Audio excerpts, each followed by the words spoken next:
হিন্দুরা যখন আন্দোলন করেন তখন সেটাকে একটা দেশ কিংবা একটা দলের ট্যাগ দেয়া হয়। এই কথাটি বললেন হিন্দুদের কেন্দ্রীয় কমিটির মুখপাত্র চিন্ময় কৃষ্ণ দাস ব্রহ্মচারী। বন্ধুরা, আজকে কথা বলবো ৮ দফা দাবি নিয়ে রংপুরে সনাতনীদের বিভাগীয় সমাবেশ নিয়ে। সেখানে তারা ৮ দফা নিয়ে কথা বলেছেন এবং বর্তমান প্রেক্ষাপটে হিন্দু এবং সংখ্যালঘুদের উপর নির্যাতন নিয়ে কথা বলেছেন। বন্ধুরা, ৮ দফা দাবিগুলো কি? আমার বিশ্বাস বাংলাদেশের 90% মানুষই আসলে জানে না যে ৮ দফার কথা বারবার বলা হচ্ছে, সে ৮ দফা দাবিগুলো কি।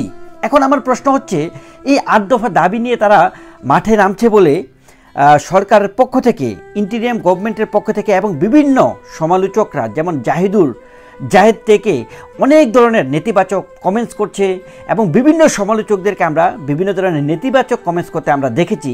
সেখানে তারা বারবারই বলতে চাচ্ছে, যেমন চিন্ময় কৃষ্ণ দাস ব্রহ্মচারী বলেছেন যে কোনো একটা দেশ কিংবা কোনো একটা দলকে নিয়ে সংখ্যালঘুদেরকে আসলে ট্যাগ দেওয়া হচ্ছে, কিন্তু বিষয়টা আসলে মোটেও সেরকম নাই। বন্ধুরা, ৮ দফার যে দাবিগুলো, আমার বিশ্বাস 90% মানুষ আপনারা জানেন না আসলে তারা কোন দাবিগুলো করছেন, এবং সে দাবিগুলো নিয়ে যদি অন্তর্বর্তীকালীন সরকার যদি তাদের সাথে বসে তাহলে কিন্তু প্রবলেমটা সলভ হয়ে যায়। কিন্তু অন্তর্বর্তীকালীন সরকারের এইগুলা নিয়ে আসলে বসার তাদের কোনো ইচ্ছা অনুভূতি কোনো কিছুই নেই। বন্ধুরা, ৮ দফা দাবির আগে একটা বিষয়, একটা হিউম্যান রাইটস বা আপনার যে বিভিন্ন ইন্টারন্যাশনাল ফোরাম থেকে, প্ল্যাটফর্ম থেকে যেভাবে আসলে মেনশন করেছে কিছু বিষয়বস্তু, যারা সংখ্যালঘুদের উপর যে নির্যাতনের বিষয়বস্তু, সেগুলো নিয়ে আসলে একটু কথা বলছি।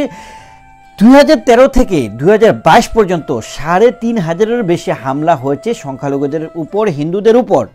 হিন্দুদের হত্যা, বাড়িঘর, ব্যবসা প্রতিষ্ঠান, পূজা মণ্ডপ, মন্দিরে হামলা, ভাঙচুর, অগ্নিসংযোগ, এই ঘটনাগুলো ঘটেছে।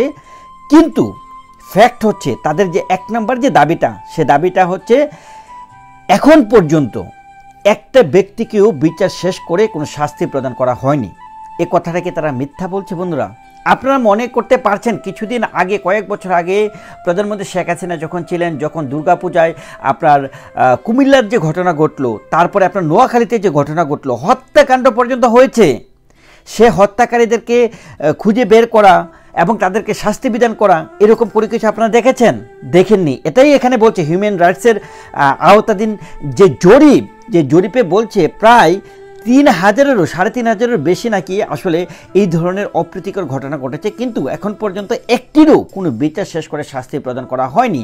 এটাই হচ্ছে তাদের একমাত্র দাবি, যে যারা শাস্তি করবে তাদেরকে বিচারের আওতাধীন আনতে হবে। তাদের 2 নম্বর যে দাবিটা, সেটা হচ্ছে যে সংখ্যালঘু বিষয়ক মন্ত্রণালয় গঠন করতে হবে। 3 নম্বর হচ্ছে হিন্দু ধর্মীয় কল্যাণ ট্রাস্টকে হিন্দু ফাউন্ডেশনে উন্নতিকরণ করতে হবে। বৌদ্ধ ও খ্রিস্টান ধর্মীয় কল্যাণ ট্রাস্টকেও ফাউন্ডেশনে উপনীত করতে হবে। দেবত্বীদের সম্পত্তি পুনরুদ্ধার ও সংরক্ষণ আইন প্রণয়ন করতে হবে। কারণ আপনারা জানেন যে হারে আসলে জায়গা দখল থেকে শুরু করে এইগুলা অপ্রীতিকর ঘটনাগুলো ঘটিয়ে দ্বন্দ্বের সৃষ্টি হয় এবং দেখা যাচ্ছে হত্যাযজ্ঞ হয়। তো সেই জন্যই তারা দাবিটা করছে যে দেবত্বদের সম্পত্তি পুনরুদ্ধার এবং সংরক্ষণ আইন প্রণয়ন করতে হবে। শিক্ষা প্রতিষ্ঠানে উপাসনালয় নির্মাণ এবং হোস্টেলের প্রার্থনা রুম করতে হবে। যেরকমটা আপনারা দেখছেন যে মানে মোট কথা হচ্ছে যে শুধু হিন্দু, বৌদ্ধ, খ্রিস্টান, মুসলিম সকলের যেন আপনার শিক্ষা প্রতিষ্ঠানগুলোতে যেন উপাসনালয় থাকে এবং হোস্টেলের জন্য প্রার্থনা রুম করা হয়, সেটার জন্য আসলে দাবি করেছেন। তাদের 7 নম্বর যে দাবিটি, সেটি হচ্ছে যে সংস্কৃত ও পালি শিক্ষা বোর্ড আধুনিকায়নের কথা বলছেন এবং দুর্গাপূজায় ছুটি 5 দিন দেওয়ার কথা বলছেন। বন্ধুরা, এই যে 8টি দাবির শেষেরটি, ধরেন যে দুর্গাপূজায় কি 5 দিন দিবে না 4 দিন দিবে না 3 দিন দিবে, এই বিষয়টা খুবই মানে গুরুত্বপূর্ণ, কোনো আহামরি কোনো কিছু বহন করে না। সেটা একদিন কম বেশি এগুলো কোনো বিষয় নয়। কিন্তু এখন পর্যন্ত 7টি যে পয়েন্ট, 7টি যে দাবি প্রথম দিকের, কোনোটা কি ফেলার মতো কোনো সুযোগ আছে? এটি কি অন্যায় দাবি? কোনো তো অন্যায় দাবি না। আপনারা দেখেন যে রিক্সা চালক থেকে শুরু করে, অটো ড্রাইভার থেকে শুরু করে, শ্রমিক থেকে শুরু করে, এমন কোন জায়গায় শিক্ষার্থী থেকে শুরু করে সকল জায়গায় কিন্তু অন্তর্বর্তীকালীন সরকারের কাছে বিভিন্ন দাবি রাখছে। তাহলে কেন সংখ্যালঘুরা, কেন হিন্দু ভাইরা আজকে 8 দফা দাবি, যে দাবিগুলো প্রত্যেকটা ন্যায্য দাবি, সেগুলো নিয়ে দাঁড়াতে পারবে না। তাদেরকে যখন দাবি নিয়ে আসবে, যেরকমটা চিন্ময় কৃষ্ণ দাস বলছেন যে হিন্দুরা যখন আন্দোলন করেন তখন সেটাকে একটা দেশ কিংবা একটা দলের ট্যাগ দেওয়া হয়।